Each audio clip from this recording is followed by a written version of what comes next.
Oi pessoal, tudo bom? Aqui é o professor Wildon. Espero que esteja tudo bem com vocês, que todos estejam aí em casa, né, todo mundo se protegendo e espero que logo logo a gente consiga retornar, né, para as nossas aulas normais, nossas aulas presenciais.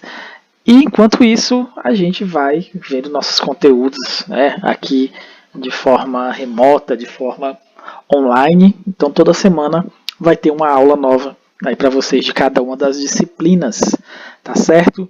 E para iniciar hoje, a gente vai fazer uma pequena revisão, né, de conteúdos que a gente já estudou, mas como vocês estão um tempinho aí parado, a gente vai fazer aí vamos resgatar um pouquinho aí os conteúdos que a gente já estudou, tá bom?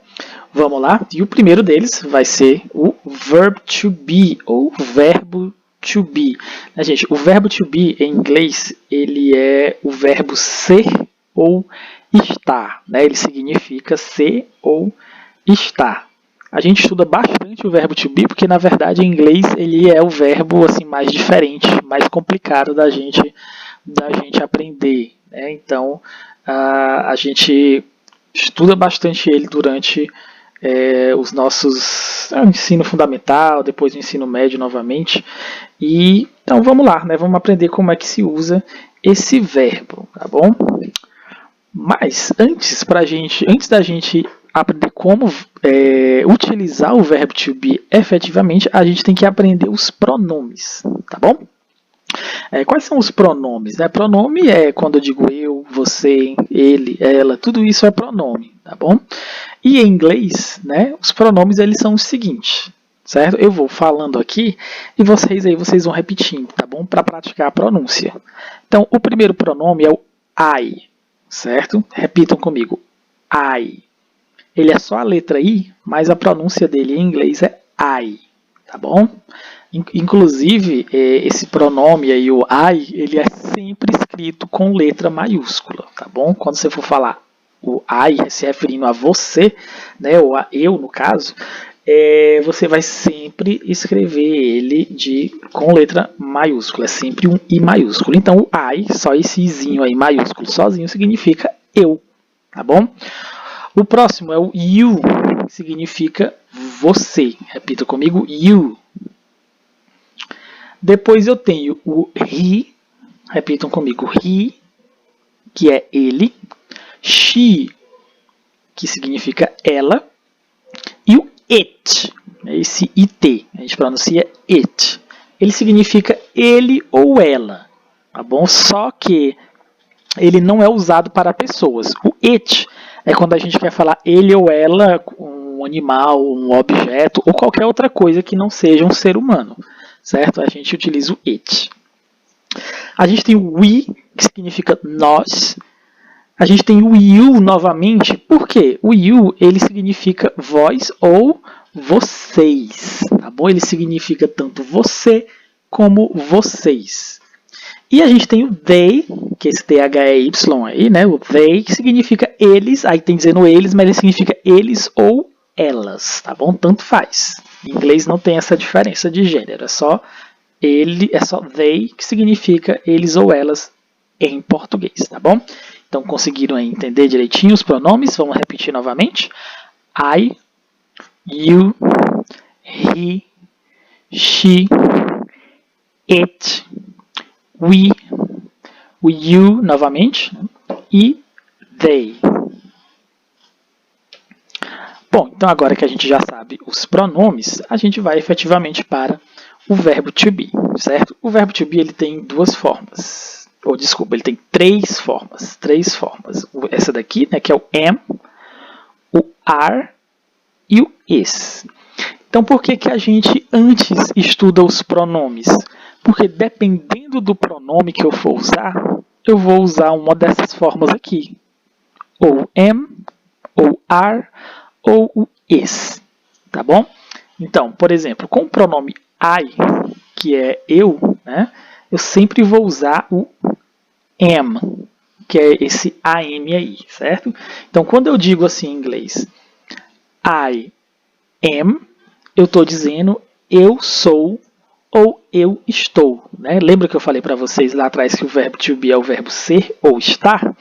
Então, eu tenho o I, que significa eu, e o am, que é o verbo to be, ser ou estar. Então, eu sou ou eu estou, né? E quando você for fazer a frase, vai depender do contexto da frase, como a gente vai traduzir. Vamos lá. O you, né, que é o você, ele vai sempre vir com are. Então, you are. Você é ou você está. He is. O he sempre vai vir com is. Né? Lembra que o he é ele. Então, se eu tenho he is, ele é ou ele está. Então, vamos lá. Próximo. She is. Né? She a gente viu que é ela. Então, she is, ela é ou ela está. It is, né, que é o que eu falei para vocês, é o ele ou ela, só que não é utilizado para pessoas, né, só para animais e objetos. Então, it is é ele é ou ele ou ela está. We are, né, we é o que? Nós. Nós somos ou nós estamos. We are. You are, né? O you mais uma vez aqui, né? Porque eu lembro que no slide passado a gente viu que o you ele é tanto você, como também é vocês. Tanto no singular como no plural. E, por último, o they, que é eles ou elas, né? Junto com are, they are, eles ou elas são ou estão. Certo? O importante aqui é a gente aprender que forma cada pronome vai ter. I am, you are, he is, she is, it is, we are, you are, they are. Então a gente vai para o próximo slide que tem alguns exemplos, tá bom? Vamos lá. Olha só. I am a boy. Né? Lembra que o I eu sempre uso com am, então aqui eu estou dizendo o quê? Que eu sou um menino, um garoto. Né? She is a girl. She, lembram? Significa ela. Então eu estou dizendo que ela é uma menina, uma garota. He is a teacher. Lembram que o he significa ele? Então, he is a teacher. Ele é um professor. It is my cat. Lembram que o it é o ele ou ela para seres ou objetos, né, que não são seres humanos? Então, o meu gato, ele não é um humano, né? My cat. Então, nesse caso, eu uso it. Então, aqui é como se fosse ele é ou este é o meu gato. You are my brother. Brother, irmão. Então, you, você é meu irmão. E por último, esse outro exemplo aqui, they are my parents. Lembram que they é eles ou elas? Então, they are, eles são, my parents, que não significa parentes, certo? Parent significa pais, né? São os seus pais. Então, essa frase aqui ficaria assim, they are my parents. Eles são os meus pais. Certo, gente? Então, depois a gente vai ter uma atividadezinha para que vocês possam fixar esse conteúdo, tá bom? E a gente se vê, né, no nosso próximo vídeo, tá bom? Bye, bye!